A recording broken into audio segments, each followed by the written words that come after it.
की इनमें भूमिका ये बहुत विस्तार से इन्होंने बताया। स्वर्गीय सच्चिदानंद सिन्हा की आदर्श भूमि, जहां भारत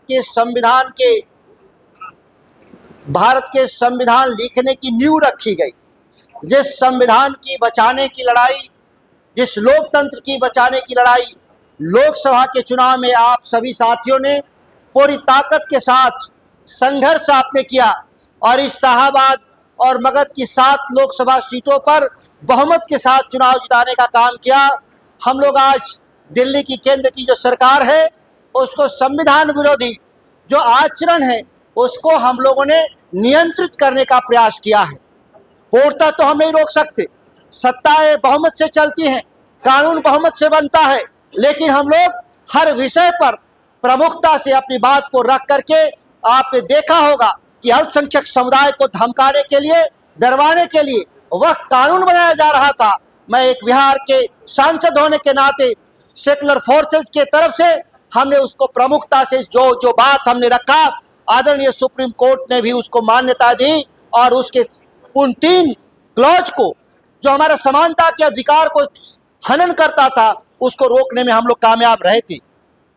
यह लड़ाई इस राज्य पर जो गिद्ध दृष्टि लगा है अडानी का, अंबानी का, वो एक संघर्ष है। बिहार को कैसे हम बचा सकते हैं, इस बिहार को अडानी अंबानी के गिद्ध नजर से। जहां जाते हैं वहां बेरोजगारी, भ्रष्टाचार, पलायन, ये तमाम महंगाई, ये तमाम हमारे संकट पैदा करते हैं। बिहार जैसे राज्य में जहां जमीन का भाव है, जहां 3 डिसमिल लोगों के लिए बास्केट पर्चा नहीं मिल रहा, वहां 1100 एकड़ जमीन कौड़ी के भाव नहीं, कौड़ी का भी कुछ भाव होता है, चॉकलेट के दाम पर भी नहीं, 1 रुपया में उन्होंने 1100 एकड़ जमीन 500 करोड़ रुपए जो खर्च करके बिहार सरकार ने खरीदा था, वह पैसा आपका था, आपके टैक्स से बिहार की सरकारें चलती हैं, उसको मुफ्त में देने का काम किया था। ये आसान चुनौती नहीं है। ये शाहाबाद की धरती जहां पिछली बार एनडीए पिछड़ गया था, 22 में से 2 सीटें उसकी जीती थी। इसीलिए आप देखते होंगे देश के जो सबसे बड़े तानाशाह और उसके छोटे तानाशाह अमित शाह, नरेंद्र मोदी लगातार शाहाबाद में लगातार यात्रा कर रहे हैं, राजनीतिक रैलियां कर रहे हैं, वो कोशिश कर रहे हैं डरवाने का, धमकाने का। और हमारे 2 घोषित प्रत्याशी, एक सत्येंद्र शाह सासाराम में जो हमारे पिछड़ा समाज के हमारे नेता थे, 21 साल पुराने फर्जी केस में जेल में डाल दिया गया है। दूसरा मोहनिया विधानसभा में एक दलित की बेटी को, रविदास की बेटी को हम लोगों ने एमएलए का चुनाव दिया, रातों रात जाति प्रमाण पत्र कैंसिल करके चुनाव को रद्द करने का प्रयास किया गया है। ये षड्यंत्र जो हम लोग कभी कामयाब नहीं होने देंगे। हम मुकाबला करेंगे, सासाराम भी जीतेंगे। हमने रवि पासवान को मोहनिया विधानसभा से हम लोगों ने निर्दलीय प्रत्याशी को घोषित किया, राष्ट्रीय जनता दल महागठबंधन से के तरफ से, वो भी चुनाव हम लोग जीतने का काम करेंगे। हमारे बक्सर संसदीय क्षेत्र के 4 विधानसभा में आप लोगों ने लोकसभा में ऐतिहासिक निर्णय लिया था। कभी हम लोगों ने चारों विधानसभा में हम लोगों ने जीत नहीं हासिल किया था। लोकसभा का तो छोड़ दीजिए, हम विधानसभा में हम कभी जीत नहीं पाते थे चारों विधानसभा में एक साथ, और सीधे मुकाबले में हम लोगों ने हराने का काम किया था। ये लड़ाई में कई लोग हैं, कई कोण बनेंगे।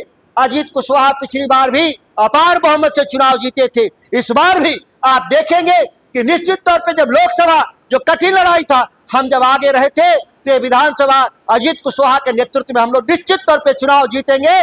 और जो आए हुए हैं लोग, आयातित लोग हैं या बाहरी लोग हैं, उनको खुली चुनौती हम लोग देते हैं। डुमरांव के विकास के लिए जो हमारे आदरणीय विधायक जी और मैं दोनों एक साथ हम लोगों ने विधायक बन करके जो संघर्ष किया, जिसमें मेडिकल कॉलेज की स्थापना हो या हमारा जो पंप हाउस का, जो हमारा बलई बराज में एक नया पंप हाउस डिजाइन चेंज करना पड़ा, क्योंकि हमारे लोकसभा के ऊपरी क्षेत्र में जो डूब क्षेत्र थे, किसानों के विरोध के चलते डिजाइन चेंज किया गया और वहां एक नया पंप हाउस लगा करके उस पानी को नहरों में डालने का काम। वैसा पंप हाउस आप इस जिला में देखे होंगे, चौसा में भी है, निकरिस में भी है और कैमूर में बहुत सारा पंप लगा हुआ है। उसको भी परियोजना को आगे बढ़ाने का काम किया।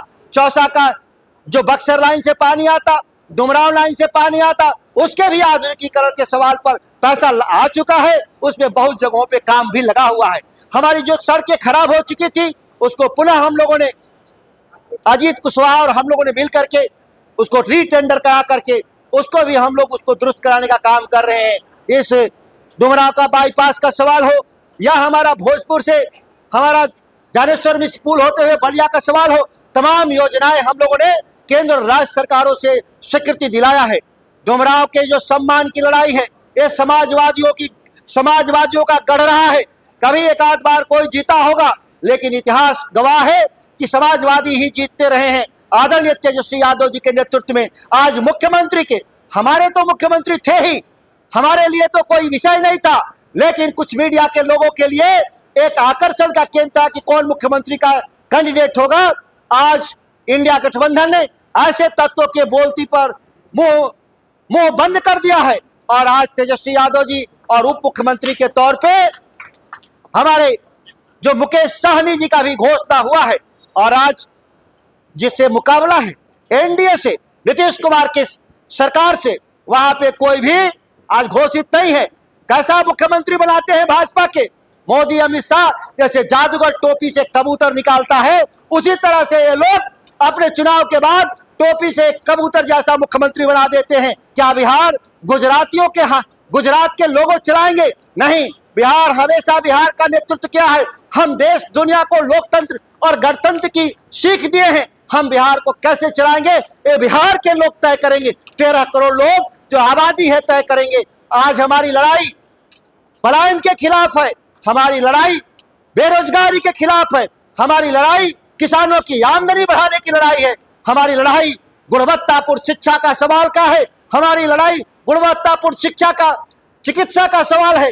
इन बुनियादी सवालों के साथ हम चुनाव लड़ने के लिए इंडिया गठबंधन कम्युनिस्ट पार्टी के नेता अजीत कुशवाहा के हाथ में जो मशाल दिया है, इस मशाल को इंडिया गठबंधन और राष्ट्रीय जनता दल के लोग पटना तक, ये केवल विधायक बनने की लड़ाई नहीं है, ये बिहार में केवल बिहार को बनाने की लड़ाई है, बिहार बदलने की लड़ाई है। निश्चित तौर पे तेजस्वी यादव जी एक ऐसे स्वाभिमानी नेता हैं जो वचन के पक्के रहने वाले, हर परिवार में एक पक्की नौकरी, बाकी सुविधाओं की बात तो लोगों ने चर्चा किया, ये कोई साधारण नहीं, देश के 75 साल के इतिहास में पहली बार निर्णय क्रांतिकारी बदलाव लाएगा। और ये आसमानी दावे नहीं, ये आसमानी नारे नहीं, जो नरेंद्र मोदी ने कहा था, तेजस्वी जी ने कहा था पिछली बार 10 लाख पक्की सरकारी नौकरी, 17 महीना में 5 लाख बिना पेपर लीक हुए। ये भी नौजवान लोग याद रखिएगा। नीतीश कुमार में तो पहले नौकरी भेज दी जाती है, परीक्षा बाद में ली जाती है।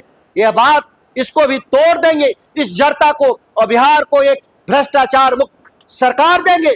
आज एक इंजीनियर के घर में छापे पड़ते हैं, एक आईएएस के घर में छापे पड़ते हैं, 200 करोड़ की संपत्ति जब्त हो रही है। जिस राज्य में 40% 35% आबादी 40 रुपए प्रतिदिन के कम आमदनी पे जिंदा हो, उस राज्य में इस कदर भ्रष्टाचार होगा जिसका अंदाजा नहीं। किसानों को, कामगारों को, कारीगरों को जिस तरीके का जीवन, जिल्लत भरा जीवन जीना पड़ रहा है, अपमानित होना पड़ रहा है, यह अपमान का बदला निश्चित तौर पे डुमराव के चौगाई के लोग लेंगे और निश्चित तौर पे अजीत कुशवाहा को दोबारा विधानसभा भेजेंगे, तेजस्वी यादव को मुख्यमंत्री बनाएंगे। इन्हीं अपील के साथ अपनी बात को समाप्त करते हैं। जय हिंद, जय राष्ट्रीय जनता दल।